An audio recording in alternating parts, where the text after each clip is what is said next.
Umapaw sa kasiyahan ang hatid na gift-giving activity at feeding program ng mga tauhan ng Regional Highway Patrol Unit 9 sa tulong at suporta ng mga miyembro ng Regional Advisory Group para sa 200 mga batang benepisyaryo na ginanap sa Barangay Mercedes, Zamboanga City.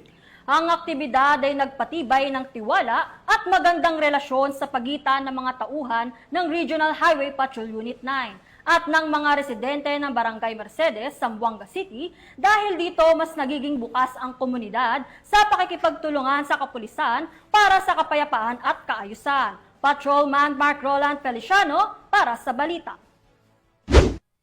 Nag-umapaw ang biyaya at pasasalamat sa isinagawang gift-giving at feeding program ng mga tauhan ng Regional Highway Patrol Unit 9 na pinangunahan mismo ng kanilang officer in charge na si Police Lieutenant Colonel Norlito A. Mata sa tulong at suporta ng mga miyembro ng Regional Advisory Group Regional Highway Patrol Unit 9 na ginanap sa Ascuna Gymnasium sa Barangay Mercedes, Zamboanga City nitong nakarang araw.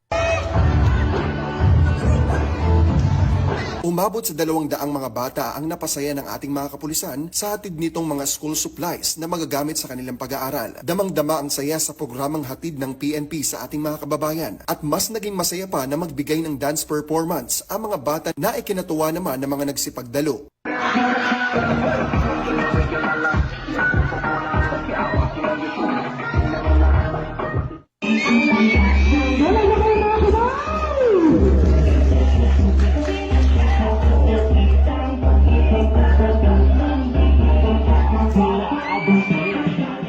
Hindi maikakaila ang ngiti ng bawat isa sa nag-uumapaw na kaligayahan at pasasalamat ng ating mga kababayan sa mga kapulisan. Ito rin bahagi ng selebrasyon ng ika-38 Police Community Relations Month o PCR Month. We in the Regional Highway Patrol Unit 9, under the leadership of our HPG Director, Police Brigadier General Elias Armata, is very thankful to our Regional Advisory Group in heading our activities in reaching out program in relation to our 30th Police Community Relations Month celebration, wherein we are able to give different supplies to children in low-lying areas, as well as their foods and meals with the parents. In doing so, we are emphasizing that Highway Patrol Unit is not just confined to the work in the highways, but also we are gaining the hearts and minds of populace in going to the low-lying areas. Paghahatid ng serbisyong may puso at malasakit, yan ang dulot na dala ng bagong Pilipinas.